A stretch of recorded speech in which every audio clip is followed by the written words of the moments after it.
now, Autolite presents Bob Hope in a tale well calculated to keep you in suspense.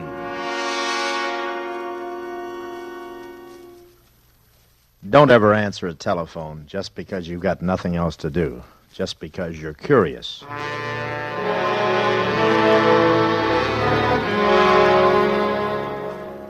I was sitting in my big red leather swivel chair, my feet on the largest mahogany desk money could buy, a bottle of the best scotch balanced between my special custom-built shoes. Everything the best. That's the way I like to operate. The gold lettering across my office window spelling out Harvey Warren, counselor at law. I liked it that way. It had dignity. Yeah, I had everything. I had a house that rambled for 14 rooms. I built that house for Lily. Lily. She was beautiful. From the top of her auburn hair to the tip of her pretty little toes. Yeah, I had it all. I had everything. Till the day my Lily was murdered. That's why I couldn't stand being home anymore. I could smell her cologne in every room, a touch of it on every chair. That's why I was at the office that night, with nobody but the bottle to keep me company. And that was the call I should have never answered. But at night, 8 stories up in an empty office building, that ringing sounded urgent. Like it was the most important thing in my lonely little world. Hello? Warren? Who's this? Oh. You know who this is. Yes, Bolster. No name, stupid. What are you doing at your office this time of night? What do you want? Have you got it? Well, sure, I've got it. It's all ready for mailing. I'll drop it off when I leave. Don't bother. I'm going to pick it up tonight. But I told you I'd mail it. I changed my mind. I'm coming over. I'll be there at 10 o'clock. Oh, I can't make it tonight. I'm leaving. I'm just going out. You'll make it all right. Yeah, but why all of a sudden? Tonight, Warren, 10 o'clock. And, Warren, don't try anything. What are you talking about? Why should I try anything? What could I try? You could be cute enough to figure out something. You're that kind of a guy. So, don't try anything. Something must have gone wrong. All I was supposed to do was mail him his money. What got into him? Why would he want to come to my office now, at night, when the building was empty? Couldn't be just the money. He was coming for something else. Something else. But what?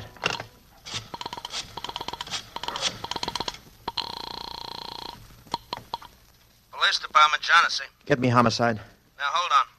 He wants homicide, extension 458. Hello? Homicide? This is Homicide. Is Joe there? Lieutenant Joe Scarponi? Who's calling? Harvey Warren. Oh, hello, Mr. Warren. Hope you've been feeling better. Oh, thanks, Mike. I don't have much time. Would you get me Joe? Well, he ain't here, Mr. Warren. Well, where is he? I don't know. I've got to get to him. Something wrong? You've got to locate him, Mike. Well, I've got a whole police department, Mr. Warren. Just say the word. What's wrong? Only Joe. He's the only one that can help me. Well, he may be calling in. Then tell him to call me at my office, will you? Don't make any mistake, Mike. I'm at my office. I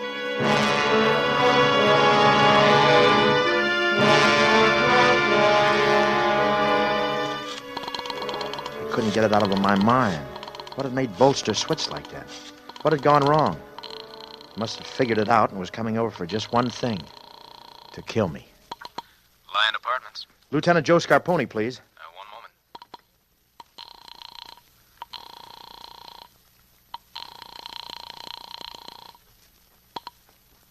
He doesn't answer. Well, where can I reach him? He must have left some kind of a message. Oh, I'm sorry, sir. He hasn't been in all evening. Well, tell him to call Harvey Warren. Yes, Mr. Warren. At my office, understand? Does he have your number, sir? He's got my number. Don't make any mistakes. At my office. He's got to reach me before 10 o'clock. That's tonight, understand? I'll tell him, Mr. Warren. Thank you. Madge. I've got to try Madge. He's got to be at Madge's place. I should have thought of it before. Busy. That must be Joe. He's got to be there. That's Joe trying to get me. I've got to wait. Have to give him a chance to get through. Why doesn't it ring? Why doesn't he call? Can't wait. 6, 9, 4.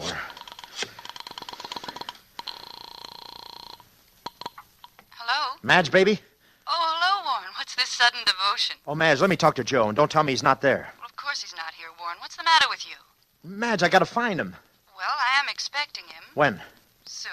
Don't give me double talk, Madge. When? We've got a date, 10 o'clock. 10 o'clock. That's too late, Madge. What's the matter, Warren? Where can I reach him? Where can I find Joe? Well, did you try his hotel? He's not there. We'll call homicide. He's nowhere, Madge. What's wrong, Warren? There's no time to explain. Help me find him, please. I'll do what I can. At my office. Don't forget it. My office. Before 10.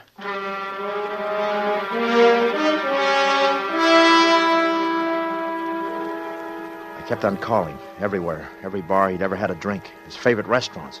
Even the Turkish bath where he played handball and got his rub down. Joe was nowhere. I looked at my watch. It said 9:31. The clock on the wall showed 9:35. Now I wasn't even sure of the time. I couldn't afford to be wrong about the time.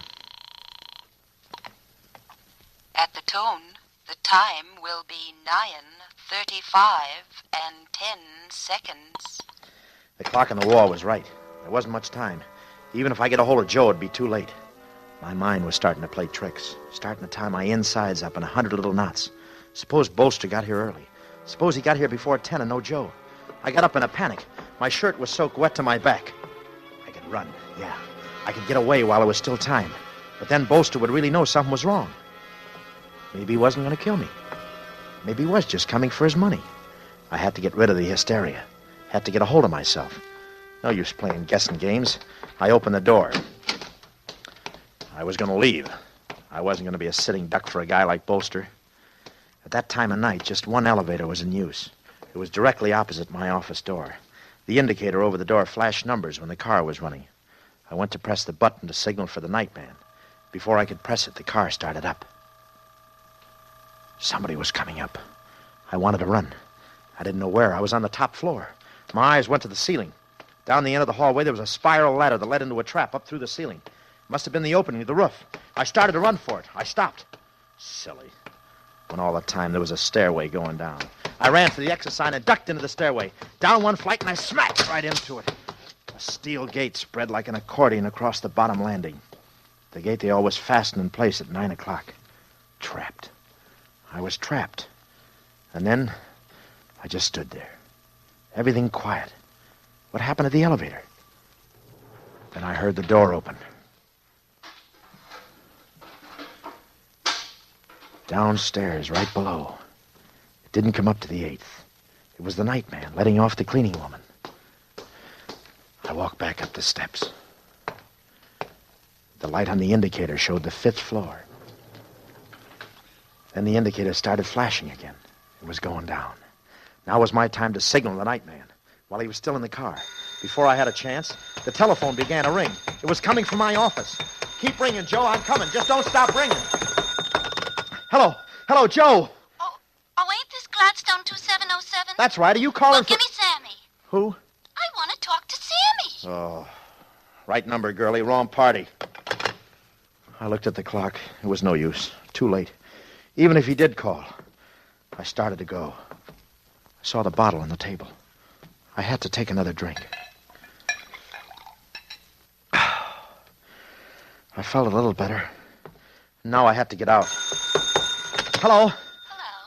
It's me again. Look, girlie, there's no Sammy at this number. I know, but you sounded kind of lonely. I'm lonely, too. Forget it, will you? Don't tie up my phone, understand? Sure, I know. You waiting for a call, too? Get off my number. I don't want this phone tied up. Sure, I understand, but just in case, why don't you take my... I started to go and wasn't going to stop. Not for anything. Then I realized it might be too late. Suppose he was on his way up. Suppose he was watching the entrance. Why did that girl call back? What did she want? Then I knew it was a trick. A typical hoodlum trick. Bolster was using that girl to check up on me. Playing at cat and mouse. His way of holding me to the phone. Making sure while he was on his way up. A trick. 20 minutes to 10. The clock kept staring at me. The minute hand beating its way around the circle. 20 minutes to 10. That girl again checking up on me. Who did Bolster think he was kidding? He knew I had to answer that phone. Hello. Warren? Joe, you don't know how I've been trying to get you all night. Yeah, I know. Your line's been busy. Oh, come right over, Joe. What's the matter? There's no time to talk. Just get here. Oh, well, I got a date, Warren. It's my only night off. You know how Madge is. Joe, this is a matter of life and death. Whose life? My life. Oh, well, I'll be right there. Before 10, Joe. It's got to be before 10.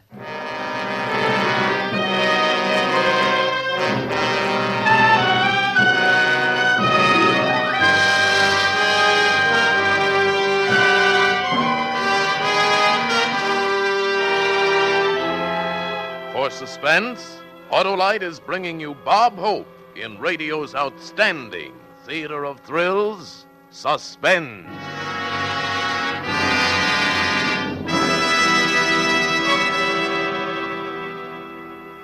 Hello there, Harlow. Say, what happened to your face? Lose an argument with a revolving door? No, Hap. I was at a big community picnic. Oh, sat in the sun too long, huh? Now, I sat at the speaker's table. In fact, that's how... Well, it was like this. There was an audience, so I jumped up and said... An Autolite Stay Full battery needs water only 3 times a year in normal car use. Why, as a matter of fact, I did. I said that dandy, dynamic, dependable Autolite Stay Full battery has a camel hanging on the ropes back in a corner when it comes to capacity. Yes, sir, an Autolite Stay Full battery needs water only 3 times a year in normal car use. But, Harlow, your face... I told him an Autolite Stay Full battery has extra plates protected by fiberglass insulation for longer life and stronger life. You said this during the picnic supper? Not only that, I told him in addition how in recent tests conducted according to the Society of Automotive Engineers life cycle standards, Autolite Stay Full batteries gave 70%, yes, 70% longer average life than batteries without all these features. And when I got through, do you know, Hap, they crowned me with a garland of leaves. Yeah, but that doesn't explain about your face. Oh, I huh? forgot to mention the leaves were poison ivy. Oh. And I forgot to mention, here's Suspense. And now, Autolite brings back to our Hollywood soundstage Bob Hope as Warren in Death Has a Shadow. A tale well calculated to keep you in suspense.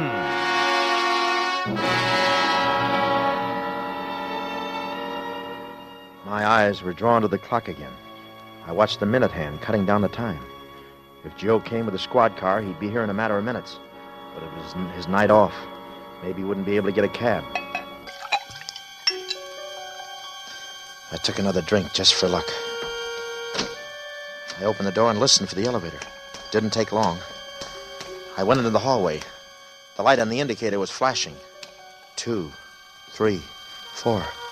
Maybe it wasn't Joe. Maybe it was Bolster. How was I to know? I ducked into the stairway landing, watching.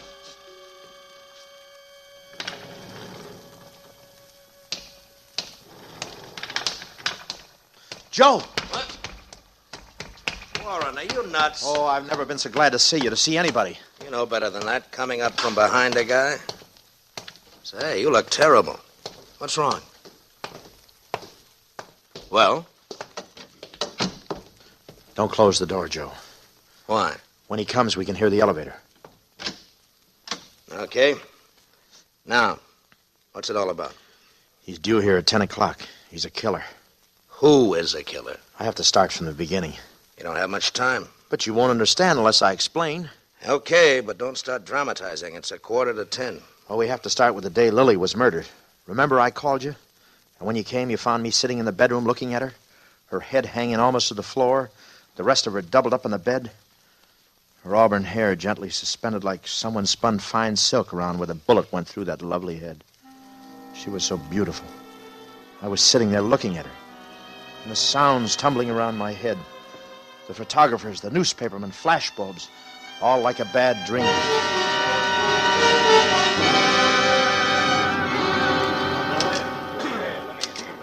Look, can't you take the hair away from her face? I'll cut your head off if you touch that body. Let's see the gun. Show him the gun, Mike. It's a gun. What's there to say? Well, we understand it's Warren's gun. You understand nothing until it's official. The coroner said it happened this morning, about 4 hours ago. Now, how about that, Lieutenant Scarponi? Then quote him. Don't ask me. Mike. Yeah? They had enough. Get him out of here. Oh, wait a minute. Not so fast. I want one more shot of Warren. Put that drink back in your hand, Mr. Warren, please. Now, look, fella, don't overdo it. This is no private affair, Lieutenant Scarponi. Why don't you lay off? Well, put the drink back in his hand. Take it the way he is and get out. We'd like to do it the way it happened. He had a drink in his hand. It wouldn't look so good, Lieutenant, if the paper said you were covering up for a lifelong friend. Mike, get him out of here. Now, wait a minute. Wait a minute. Well, this is some mess, Warren. Yeah. How did it happen? Oh, I loved her, Joe. You knew how I loved her. More than anything in the world. Now look at her. Yeah. You know we've been fighting. Last night was the worst that ever happened. So I ran out of the house. What time? Oh, right after dinner. I went down to the Silver Grill and had a couple. You can check on that. Uh-huh. Then the Biltmore and had a few more. And I remember calling a cab on 7th and Hill. And then, so help me, Joe, that's all I remember. What do you mean that's all you remember? Well, that's all. I drew a blank. We've known each other all our lives, Joe. Did you ever know me to black out? Oh, that's not like you, Warren. But that's what happened. I don't remember anything. Until when? Until I woke up and called you. And where did you wake up? Right here, in the bedroom. In bed? No, in this chair. Just like I am now. I saw Lily. Just like she is now. Blood on the floor. I know she's done for. My beautiful Lily. Then I get up to get a bottle. And I sit down again in this chair. I take one good long drink. I reach for the phone on the night table. I call you. I've been sitting here since. With a bottle. Mm-hmm. And, the gun. Is it yours, Warren? You know that gun is mine. It was on the floor. It's the gun that killed her. Joe, do you think I did it? Well, I don't have to tell you how it looks. I know how it looks. What I want to know is, do you think I did it? I'll have to book you, Warren. Oh, I couldn't have killed her, Joe. You know I couldn't. I loved her too much. I couldn't have killed her, Joe. Before we get to trial, Warren, for your own good, you'd better start remembering.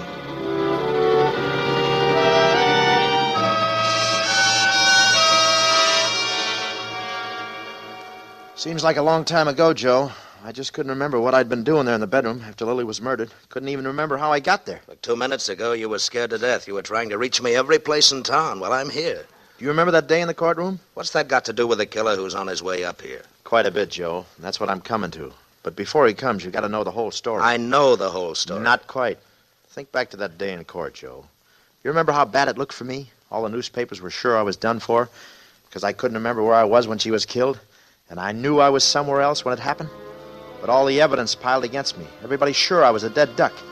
You and Madge in court at my side, and the prosecuting attorney pressing the jury for the full penalty.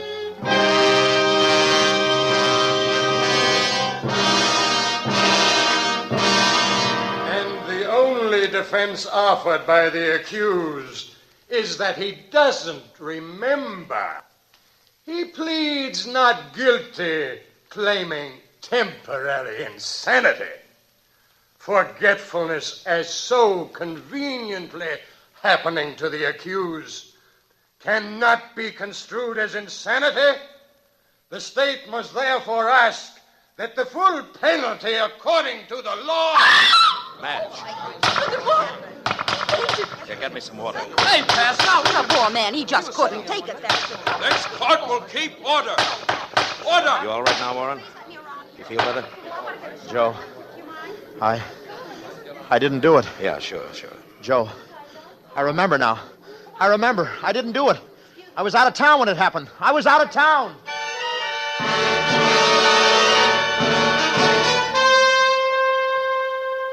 I was out of town when Lily was murdered, Joe, and we proved it, remember? And I was acquitted. Like a bad dream, wasn't it? Look, for the last time, Warren, is this what you call me up to your office for? What's this got to do with somebody coming over here to kill you? Yeah, like a bad dream. Okay, Warren, I've got a date with Madge. Oh, no, Joe, you got a date with the killer. Then who is the killer? I'll never forget that day they acquitted me. I walked out of court a free man. I know you weren't guilty. Your alibi proved you weren't guilty. I know all that. Yes, Joe, but you don't know. I was guilty. What did you say? I was guilty. Oh, you're losing your mind, Warren. You're nuts. If I'm nuts, what does that make you? Makes sense, Warren. Lily thought I was nuts, too. Smart little woman. Thinking she could make a sucker out of me. She was going to leave me. Take half of all I had. That's what she thought. How did you kill Lily that morning when you were in Glendale? I know you were in Glendale because your alibi proved it. It was Lily who gave me the idea how to do it. You know how beautiful she was? Every Thursday, the maid's day off, she stayed in bed, slept the clock around, taking care of her looks. I began figuring. Lily all day alone. Lily in bed. All I had to do was hire somebody to kill her while I was out of town. Then the guy coming up here... That's right, is the killer. A 3-time loser and very tough. I gave him my gun to do it with, and that's all there was to it. He's the man you want, Joe. He's on his way up here to kill me. Instead of doing that, you'll arrest him and clear your books on the Lily case. So, this is why it was so important for me to get here, huh? Well, you have to admit it was neat, getting myself pinched, faking the blackout, stacking the evidence against myself, and forcing you to bring me to trial. I never had a blackout in my life, but it got me off. Great law, that double jeopardy. Puts you on the spot, though, doesn't it, Joe? You know I'm guilty, but there's nothing you can do about it. The law says I can't be tried twice for the same crime. You see, Joe, I happen to be one of those lawyers who knows his law. Yeah. You've always been at the head of the class. Never worked too hard to get there. Just by looking over the next guy's shoulder and using him was the smart way, huh? Yeah, Kitty, very neat. I knew you'd be a good sport about it. Maybe I'm just another dumb cop to you. Well, I don't like anybody making a sucker out of me. Especially a guy who's supposed to be my good friend. Where you going? You got a date with this killer who's due here any minute. Well, I got a date with my girl. Good night, Warren. We're both going to keep our dates. Oh, Joe, what are you trying to do? You're a cop. You've got to pick him up. He's a killer, Joe. I can pick him up after 10 o'clock, can't I? Oh, you can't leave me, Joe. You can't leave me here alone. I don't like your company. Oh, he's going to kill me, Joe. He's going to kill you. Now, why should he do that to a guy who pays so well for what he buys? Well, I'm the only one who knows he fired that gun. Are you gentlemen all through for the night? Yeah, I'm all through. He's going to stay. I'm going down. Well, step in. Stay where you are, Warren. You can't leave me. Let go of my arm. Joe! Close the door, mister. I said close the door. Joe, he's going to kill me. Joe. Hello, Warren. What? Bolster. It was Bolster standing there and leering at me. Joe, he's here! Joe! Shut up. Now, don't do that again. Well, where did you come from? Well, you don't think I'd ever use a front door, do you? They build these places with fire escapes, you know. Now, into your office. I started walking. I had to do something. Him right behind. Then I made a break for it, into the office.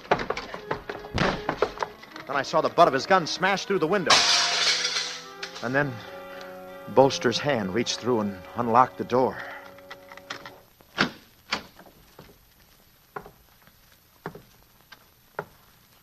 Oh, you're pretty cute. Bolster, you're not going to do anything. You want your money. Don't you want your money? Oh, yeah. The money comes first. Well, it's in one of these drawers. You know, you told me to do it with your gun. I don't remember which drawer. I couldn't figure it out why a guy should want me to plant his gun. That's strange. I was sure it was... Warren, where's the money? I'm trying to find it. Don't stall. It was a white envelope. You know, I didn't figure until you went to trial and they acquitted you. That's when I began to worry. So many white envelopes. But I still wasn't sure until tonight, when I got here, when I see what you've been up to. Find that dough. I'm trying. I misplaced it. And then it hit me. You was free, and I was liable. No more tricks. It should be. Find that dough. Here it is. On the desk. Lay it down.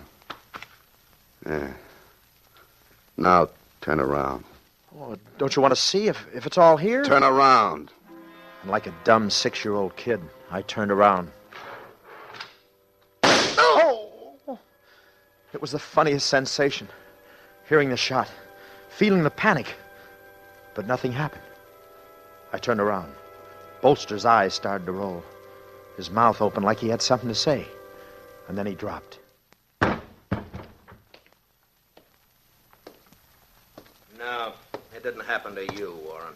Joe. The elevator opposite your door and the broken window. You can thank them both. Oh, you're a very funny guy, Joe.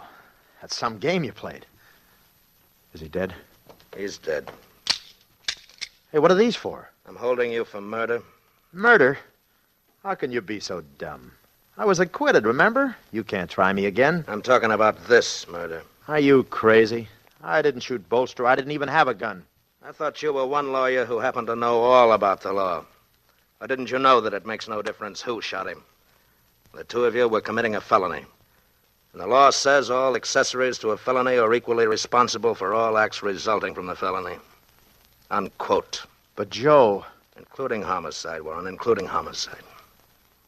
I don't know all about the law like you, Mr. Harvey Warren. I only know just enough to get by. Let's go. Joe, wait a minute. Joe, I think I'm going to faint. I'm going to black out, Joe. Wait. You see, I don't remember a thing, Joe. So help me, Joe. I don't remember.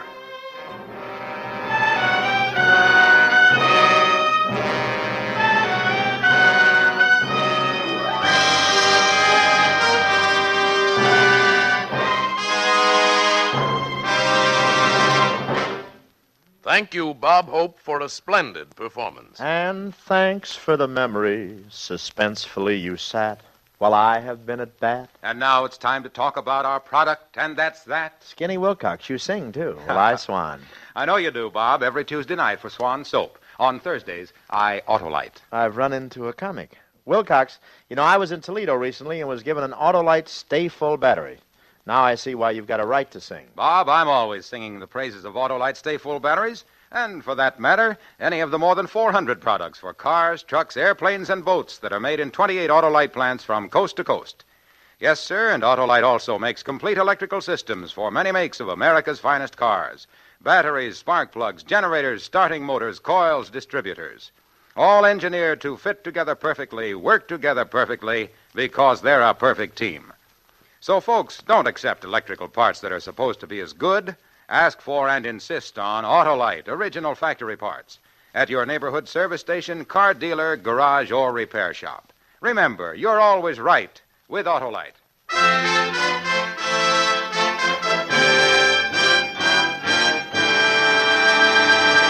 Now here again is Bob Hope. My thanks to Tony Leader for letting me be a villain for a change.